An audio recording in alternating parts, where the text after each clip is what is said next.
tout le monde, j'espère que vous allez bien. Moi, écoutez, je vais extrêmement bien, je suis en pleine forme, comme d'habitude. Aujourd'hui, on est là pour parler du deuxième pied, en fait, du deuxième étrier.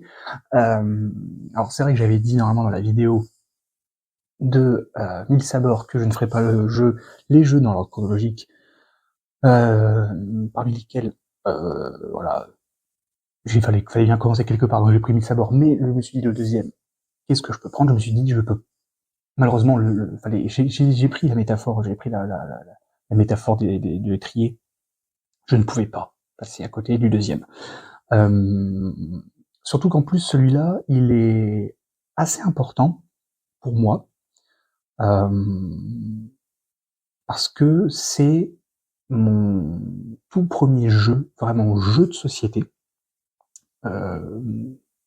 pur solo, à moi.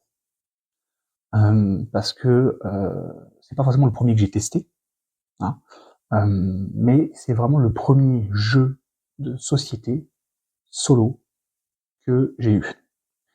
Donc, c'est pour ça qu'il fait aussi partie du deuxième, enfin, voilà, du terreau de base, quoi, de la première brique, quoi. C'est la deuxième brique, voilà. Mais après la deuxième brique, après, je sais plus. On va pas se mentir, le troisième, je vais l'avoir de tête. Le troisième, ça va être, ça aurait dû être, si on faisait vraiment dans l'ordre chronologique.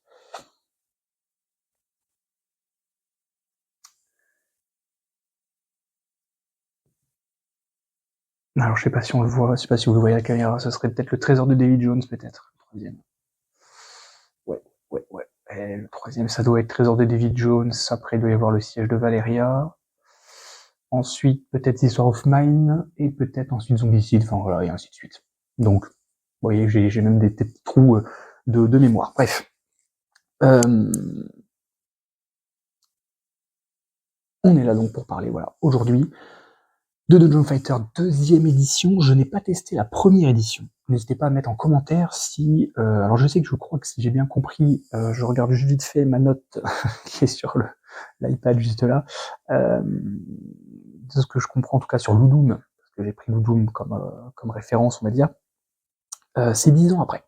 Voilà. Donc, n'hésitez pas à me dire en commentaire si vous connaissez vraiment si vous avez les petites différences. J'ai fait quelques recherches pour peaufiner un petit peu mon avis final, qui sera biaisé également, hein, de toute manière, un avis n'est qu'un avis, c'est juste pour vous donner des pistes, pour vous faire, bien évidemment, pour vous forger vos avis, hein, mais on ne le dira jamais assez. En tout cas, voilà, de ce que je comprends, de ce que j'ai cru comprendre, cette deuxième édition ajoute de nouveaux personnages de mémoire, peut-être également, qu'est-ce que j'ai vu d'autre encore? Qu'est-ce que j'ai vu d'autre encore? Je sais plus, je me demande s'il n'y avait pas le choix des loots ou le choix des salles. Ouais, choix.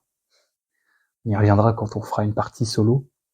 Mais en tout cas, ouais. En tout cas, c'est le deuxième pied de l'étrier.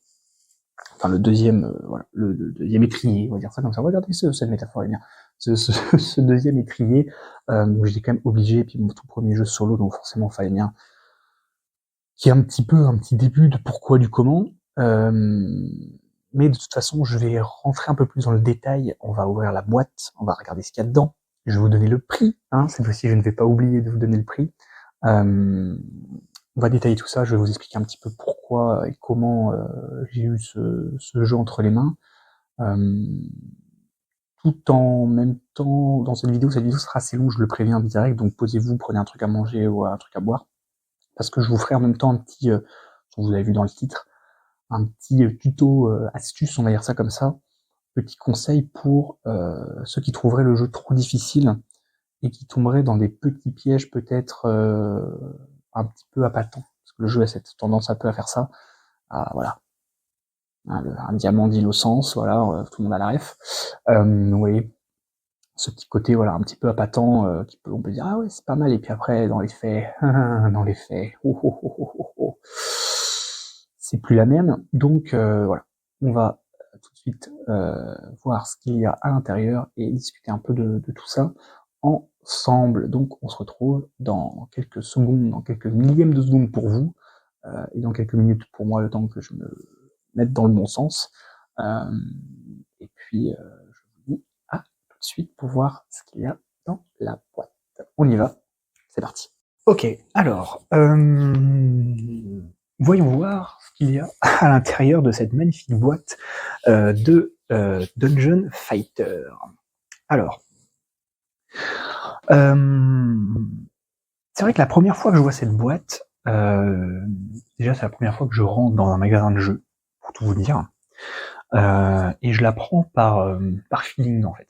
Je fonctionne beaucoup comme ça pour certains jeux, pas pour tous, pour certains je regarde, en tout cas une bonne partie de ce que j'ai dans ma ludothèque, en tout cas c'est des jeux où je regarde des vidéos, je tombe dessus sur internet, etc., sur YouTube notamment, et c'est vrai que celui-là, pour le coup, c'est mon tout premier jeu solo. Donc pour en revenir un petit peu sur l'explication de qu'est-ce que c'est Dungeon Fighter. Dungeon Fighter, pour commencer, pour la petite précision, c'est un rogue like. Hein. Attention, je répéterai plusieurs fois parce qu'on en verra quelques-uns quand même. La différence entre rogue like et rogue light, c'est exactement la même chose dans les jeux vidéo. Un rogue like, je suis obligé de remettre comme il faut dans la prononciation.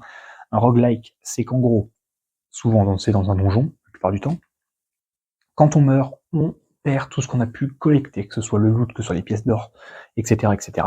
Un rogue light, un peu comme le Coca Light, hein, c'est qu'en gros, on meurt, on perd certaines choses, mais on conserve ces quelque chose, ou alors on va pouvoir débloquer des avantages.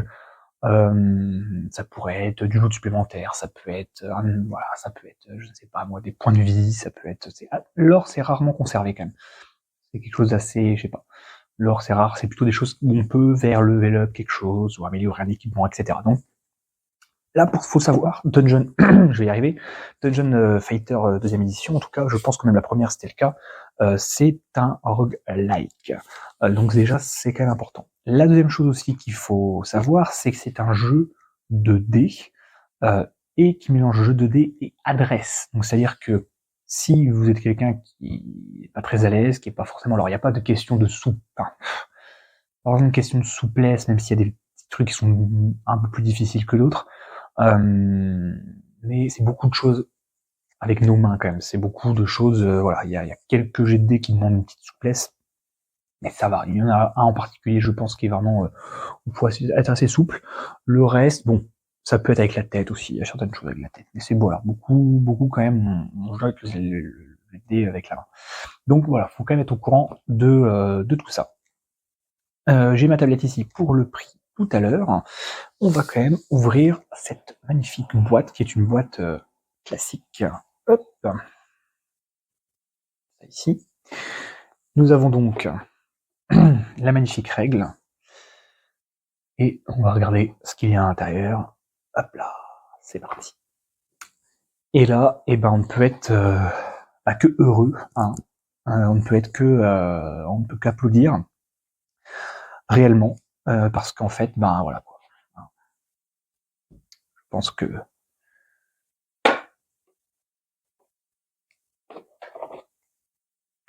voilà, ça se passe de commentaires. C'est un excellent thermoformage, très clairement. On va donc détailler ce qu'on peut retrouver à l'intérieur. Alors, la première chose que j'ai retirée, c'est donc le plateau de jeu, qui en réalité est la cible, là où vont devoir atterrir les dés. Tac.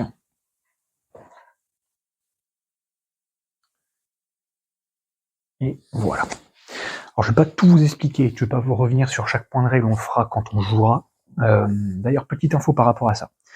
Vous n'allez pas me voir quand je ferai la partie solo. Vous ne me verrez pas faire le guignol à faire les GD. Vous aurez le résultat des GD. Mais croyez-moi que c'est réellement, j'essaierai vraiment de le faire le plus legit possible. Donc voilà, faites-moi confiance. Donc le magnifique plateau hein, la magnifique cible, que je trouve très classe. Je crois que dans la première version, elle était différente. J'ai cru voir des images où elle était différente, elle était pas comme ça, de mémoire. Hein. Voilà. Nous avons donc également des petits pions. Nous avons donc le pion purement joueur. Là, c'est pour augmenter les points de vie des adversaires. Si jamais on veut jouer en mode, je crois que c'est difficile et infernal, je crois que c'est ça. Hop. Ici, une magnifique petite piste de points de vie. Hein. Et en fait, ça se met ici, ça s'ajoute comme ça. Donc ça, j'aime bien. Le petit côté où on pousse pas bêtement juste le truc là. Non, c'est vraiment, il y a son petit emplacement ici, donc c'est plutôt pas mal. Et en fait,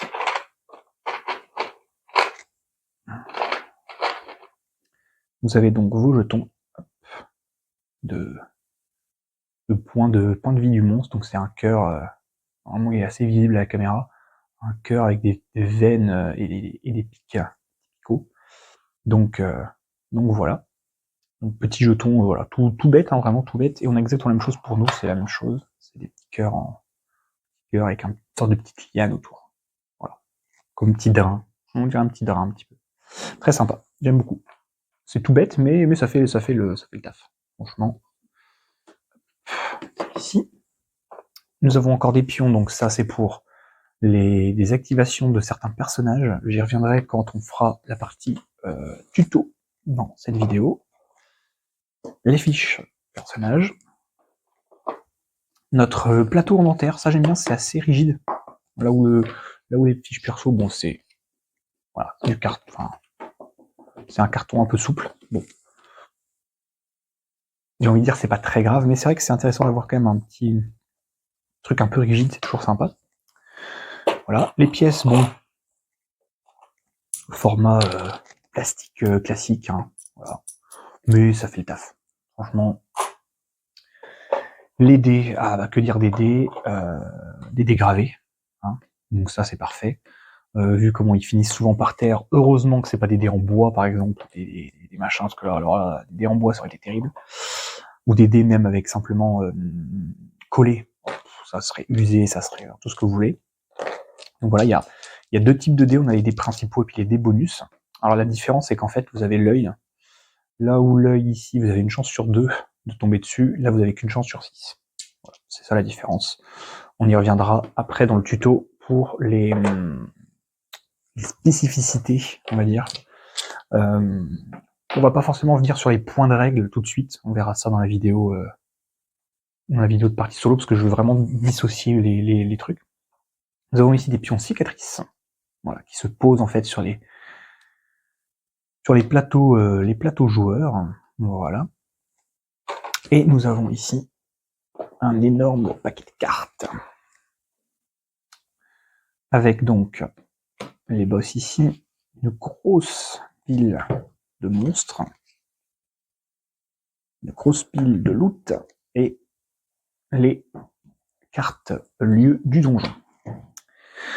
Là.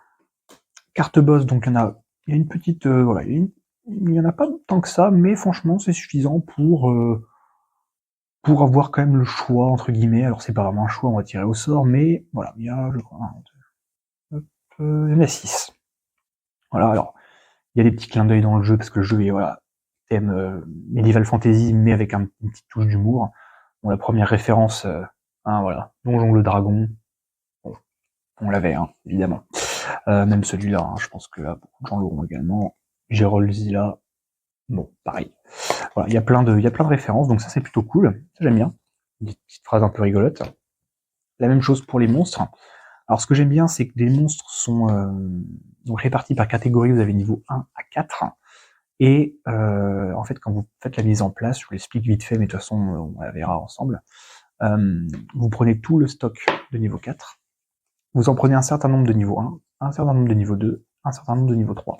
Et en fait, vous avez beaucoup de cartes de monstres qui ne reviennent pas forcément. Donc en termes de rejouabilité, c'est vraiment très très très cool. Ça c'est top. Ici, au niveau des équipements, c'est pas mal. Il y a un petit bémol, mais j'en parlerai dans les points négatifs. Voilà, il y a des potions, il y a des boucliers, il y a des armes, il y a beaucoup d'armes.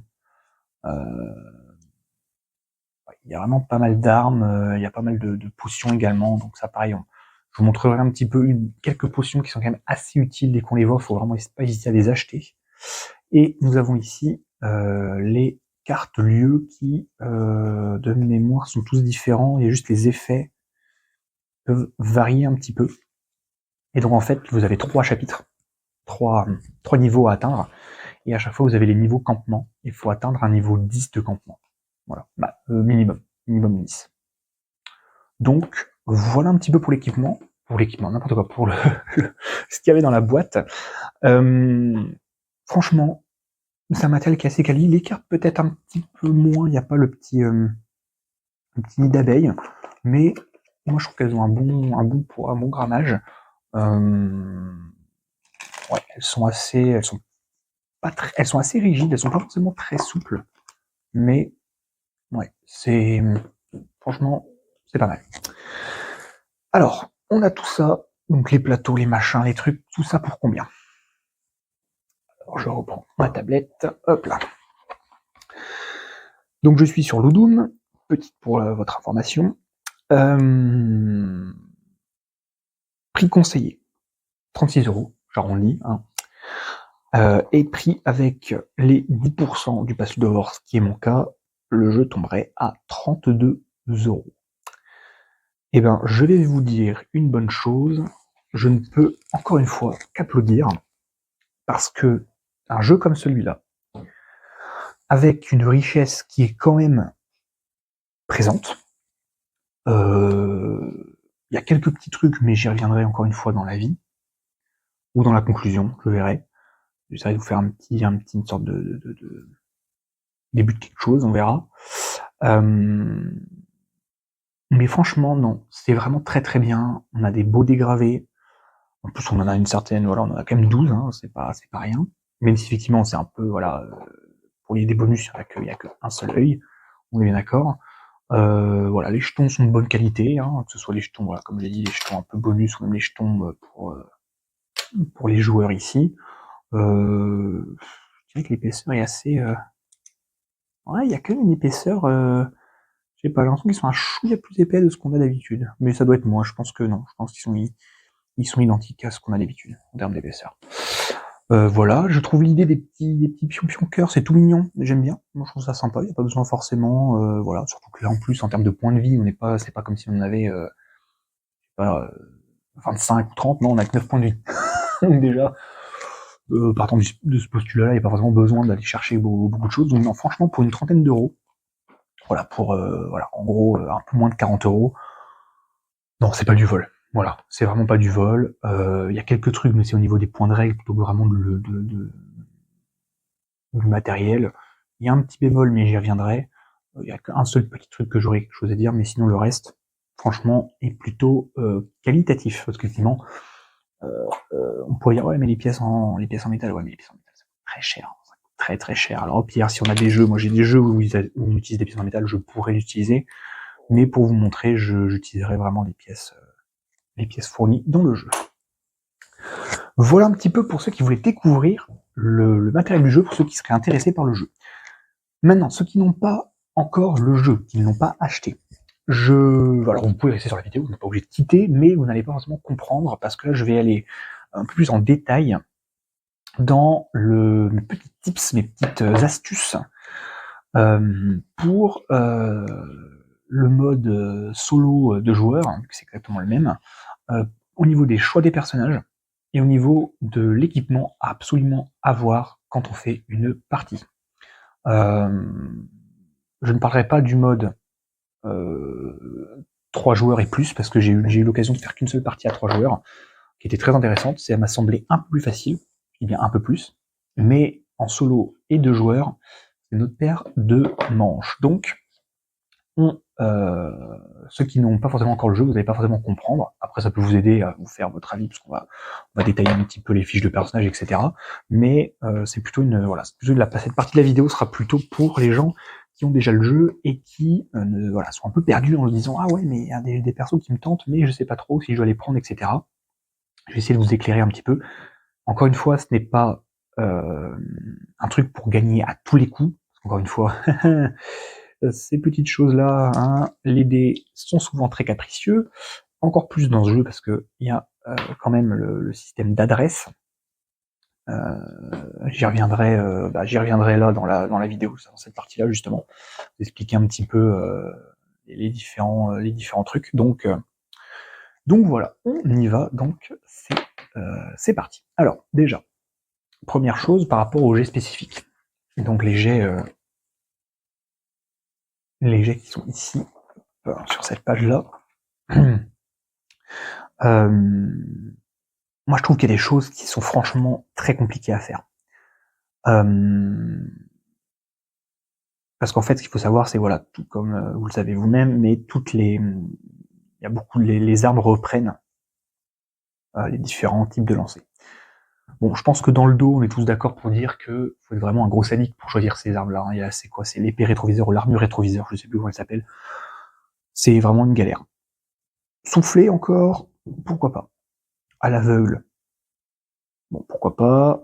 Ah, toupie, ça peut être vite fait. Alors, ricochet, déjà il y a déjà doit y avoir un rebond avant d'arriver sur la cible. Là, il y a 2 rebonds. Vous pouvez venir. Aura des pâquerettes, ça reste assez. Voilà. Gardez les yeux au niveau de la table pour lancer le dé, donc ça va.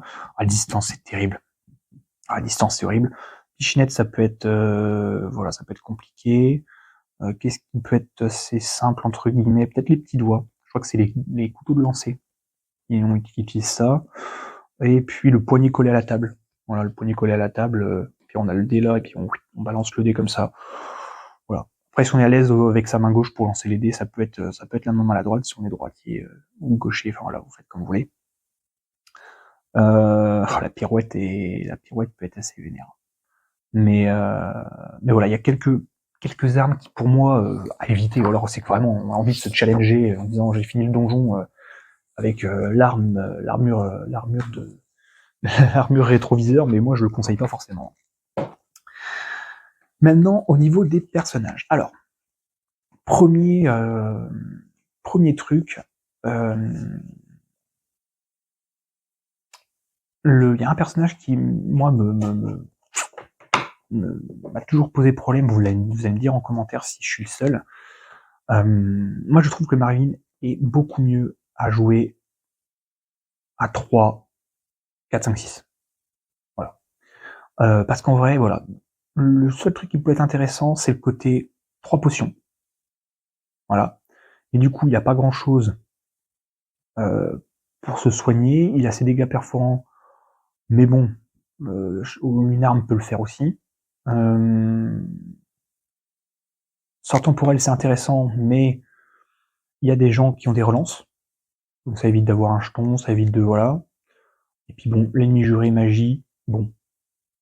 Je suis pas persuadé que celui-là en 2 joueurs ou en solo soit vraiment hyper obligatoire. À part encore une fois pour le côté des potions, des triples potions, voilà, qui peut être intéressant, mais on s'en sort, je pense, à mon humble avis, sans ça. Pareil pour elle, Murka fend la brume, qui peut être très intéressante également en multi, on va dire, voilà, notamment avec son coup double, son coup double qui est vraiment très fort, qui permet de relancer les dés, pas avec une arme, mais voilà, c'est quand même très vénère. Donc ouais, moi je pense que Murka peut être pas mal, mais avec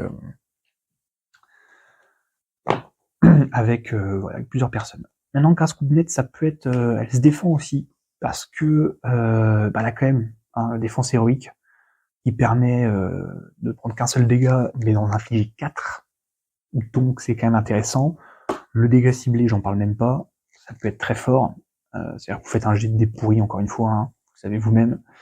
Ça peut, évidemment, bon après il faut avoir de la chance, faut que l'œil soit, voilà, que l'œil soit activé, faut que l'œil soit là. Mais sinon, bon, le seul bémol c'est son 1 de potion.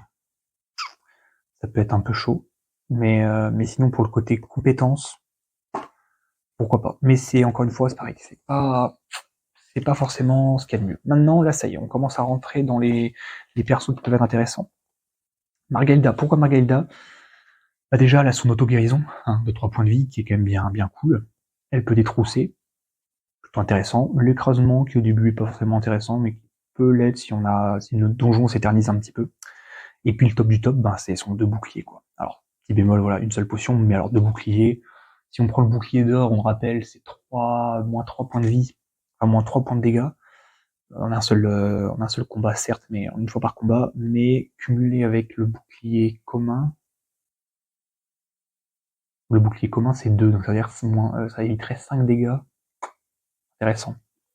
Plutôt intéressant. Donc la Margarida qui est un peu le tank, pourquoi pas. En vrai, pourquoi pas. Alors doigt de fée, je vais pas dire que c'est une auto-win si on le prend, hein, parce que c'est pas forcément le cas, mais le côté échantillon gratuit, il suffit qu'on tombe sur un loot, alors il n'y a pas de loot légendaire dans le jeu, mais on va dire des loots extrêmement utiles et gratuits. Ça peut être vraiment, mais alors vraiment très puissant. Et si à chaque combat vous le faites, vous pouvez vite vous stuff gratos et garder tous vos pognons pour les soins et puis les dés bonus. Donc ouais, doigt de fée, je pense que lui, à mon avis, dans n'importe quel roster, dans n'importe quel nombre de joueurs, il faut essayer de le prendre. Moi, je pense qu'il faut essayer de le prendre. Ouais, vraiment, parce qu'il est... c'est le voleur, quoi. C'est le voleur, et puis ouais, le côté détroussage, le côté échantillon gratuit, non, c'est vraiment pas mal. Alors, là, je suis un peu partagé, parce qu'il y a Edith Grognard, qui est la barde, qui a sa flûte enchantée, hein, donc qui nous soigne de 1 point de vie, et qui, à chaque fois qu'un héros touche la cible, il récupère 1 point de vie. Alors c'est intéressant, mais il y en a un qui fait bien mieux que lui en termes de soins, bien mieux qu'elle, pardon. Donc bon, je suis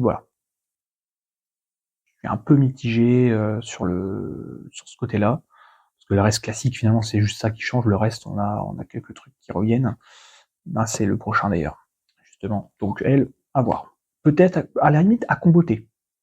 Alors celle-là ce serait très puissant à comboter et le prochain donc Brad Déjeuner.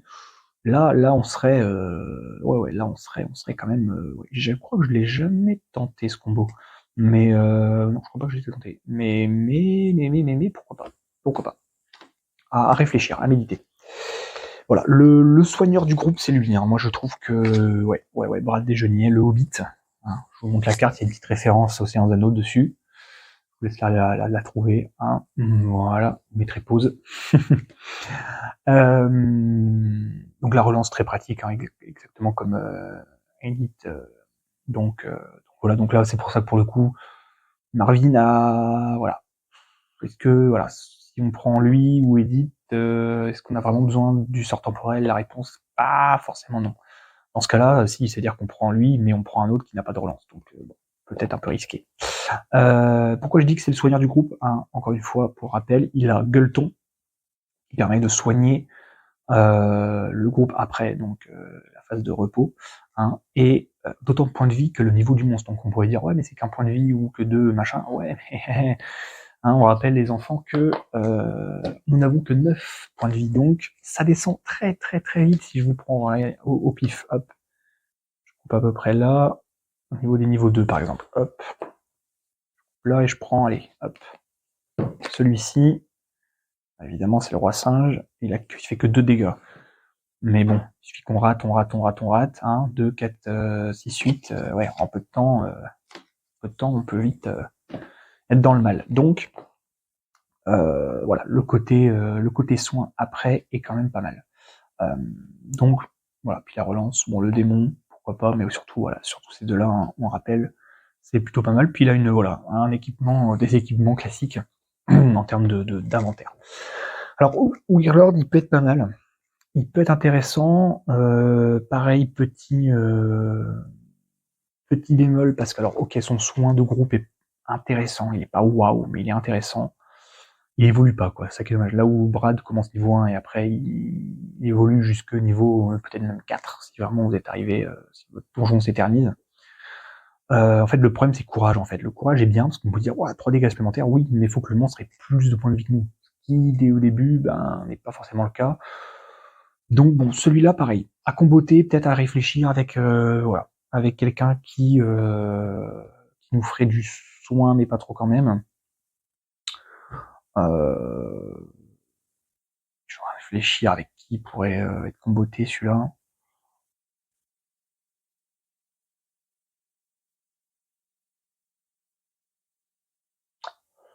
Ouais, compliqué, je suis en train de réfléchir, doit être fait peut-être pour être intéressant.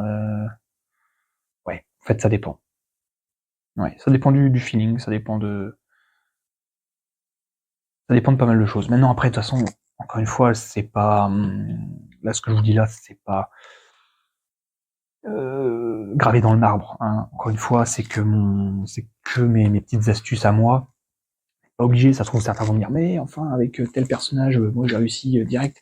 Peut-être, mais encore une fois, t'as peut-être eu énormément de chance au dé. Hein. Et ça aussi, hein, ça encore une fois, les dés sont très capricieux. Et encore plus dans ce jeu. Parce qu'on rappelle hein, que déjà il faut un rebond sur la table avant qu'il atterrisse, rien que ça déjà, ça devient chiant. Je dis entre guillemets, parce que pour moi le jeu reste très très cool, mais ça peut être une contrainte. C'est quand même une contrainte, et puis les jets spécifiques, n'en parlons pas, hein, et ça se cumule, hein, je rappelle. Donc voilà. Maintenant, au niveau des armes, je vais pas vous donner de tips.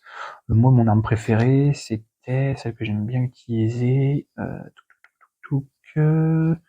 Ouais, ça, c'est l'armure rétroviseur dont je parlais tout à l'heure. Taré, vraiment être taré. Où est-ce qu'il est? Ça, les couteaux de lancer, c'est le petit doigt. Javelot, vous allez voir qu'il est au tout début. Je sais pas pourquoi. C'est Shuriken. Bah zut alors, j'arrive pas à retrouver la rambolière. C'est la rambolière que j'aime bien, moi. Oh, est-ce qu'elle est? Vous voyez laquelle je cherche.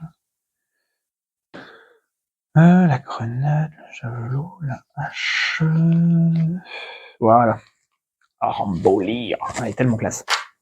Avec le nom déjà, j'adore. Voilà. Maintenant, on va plutôt parler des potions. Alors, celle-ci, over incroyable. Parce qu'on rappelle, hein, je vous rappelle, vous faites vous lancez votre dé, ça atterrit là, vous utilisez ça, 20 points de dégâts. Hein, parce que je rappelle que là, c'est 10. Hein, et rappelle ici, coup critique, one shot, peu importe le monstre. Donc c'est la potion explosive à avoir, à récupérer. Elle coûte assez cher, elle coûte 2, mais si on peut la récupérer gratos, alors là, c'est Noël, c'est Noël avant l'heure. Bon alors bien évidemment, bouclier de luxe à avoir également. Si possible avec quelqu'un d'autre, pourquoi pas. Alors soit comboté si on utilise notre ami Margailda, mais alors là voilà, hein, 5 points de dégâts, 5 points de dégâts, pardon, en une fois par combat, certes, mais ça peut être pas mal. Alors l'eau de napalm, pourquoi pas, mais bon, c'est pas forcément ce que je préfère. Bien évidemment, il faut aller chercher également celle-là. Où est-ce qu'elle est? Pas celle-ci. La poupée vaudou peut être intéressant. Hein. Si votre évo de lancer subissez des dégâts de la part du monstre, voilà, affligez autant de dégâts en retour. Pourquoi pas? C'est une petite prise de risque. Je crois que c'est celle-là, ouais, c'est ça, la potion malodorante XXL, hein. Pareil, elle coûte assez cher, 2 pièces d'or, mais 4 points de vie à tout le monde. C'est quand même, voilà, c'est midlife, hein. Et maintenant, on passe à ces 3 potions. Hop, je vais ressortir. Hop, sortir également où est-ce que je l'ai mis? Où est-ce qu'elle était? La potion ici. Voilà, hop, ça je vais vous montrer un petit peu. Voilà. Et bien évidemment, ces trois-là, si possible. Ou 2, alors, peu importe, mais au moins si possible, si vous les voyez, une de celles-là. Et essayez de les garder pour les boss surtout. Ou alors un monstre de niveau 4 si vraiment vous sentez que vous allez crever si vous prenez un coup. Celle-là, je rappelle, ça permet de récupérer les dés de couleur. Qui dit dés de couleur dit plus de chances d'activer les compétences. Qui dit aussi de garder un petit peu de stock au niveau des dés bonus. Donc non, c'est vraiment très très cool. Il faut dès qu'on voit les règles, il faut payer. on achète. On achète. Les 3 s'il faut, ou voilà. Mais avoir le plus de dés, surtout contre le boss, parce que je rappelle, hein, les boss, pour ceux qui n'auraient pas ouvert le jeu depuis longtemps, si je prends Girozilla, 4 dégâts. Si je prends Destination Finale, qui est le pire, 8 dégâts. Les gobelins, 8 gobelins, une épée, 5 dégâts. Le ténébreux prince des ténèbres, 3 dégâts. Le dompteur de chat également, 3 dégâts. Et alors donjon de dragon, 5 dégâts.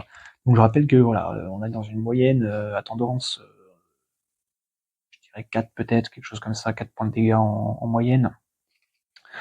Donc ouais, hein, ça fait quand même pas jojo quoi. Donc je pense que déjà si vous avez ça plus des armes, au moins une arme minimum. Alors bon, avoir tout ça en même temps, ça va être compliqué sans Marvin évidemment, hein, parce que lui, voilà, il pourrait prendre 3 potions et d'autres 2. Mais voilà, dans l'idéal, ce serait ça.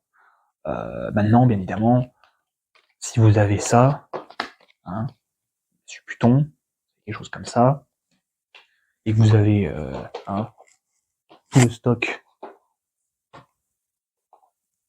voilà, si vous êtes comme ça le fait aussi. Hein, normalement, voilà, normalement avec tout ça, vous êtes à peu près OP, plus des armes, etc. Donc, pourquoi pas. Mais c'est vrai que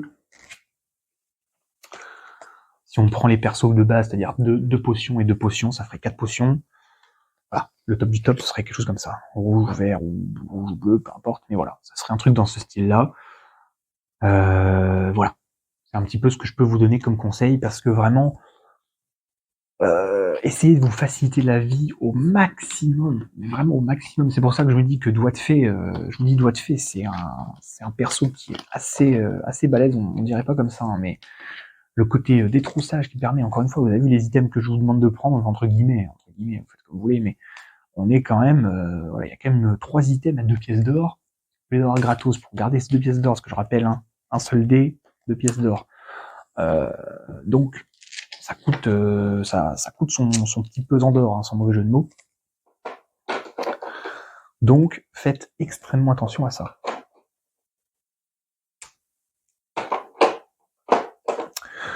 Donc, voilà un petit peu pour mes petites astuces, mes petits trucs et astuces. Donc, pour le jeu Donjon Fighter, 2e édition, j'ai très hâte de pouvoir tourner une partie solo. On reviendra un petit peu sur les règles, on verra les règles en temps de jeu, donc la vidéo sera peut-être un petit peu longue. Mais en tout cas, très hâte de vous montrer ça. Qu'est-ce que j'allais dire d'autre? Non, en tout cas, c'est tout, c'est tout pour moi aujourd'hui. Merci en tout cas d'avoir regardé la vidéo. N'hésitez pas également à mettre dans les commentaires si vous avez pareil d'autres idées, d'autres petits tips pour tout le monde, pour tous les joueurs de Dungeon Fighter. N'hésitez pas à les mettre en commentaire. Je pense que ça aidera beaucoup de gens, moi y compris, parce que évidemment, il y a peut-être des choses que j'ai oubliées, que j'ai omis de dire ou que que je ne connais pas bien ou pas. Maintenant, encore une fois, je rappelle, ces petites créatures-là sont assez capricieuses. Hein, voilà, hein, on rappelle. Donc voilà. Merci en tout cas de m'avoir écouté, d'avoir regardé, et je vous dis également donc à la prochaine pour une petite partie solo sur ce jeu. En attendant, portez-vous bien, croyez toujours en l'âme des dés, c'est très important. Allez, bye.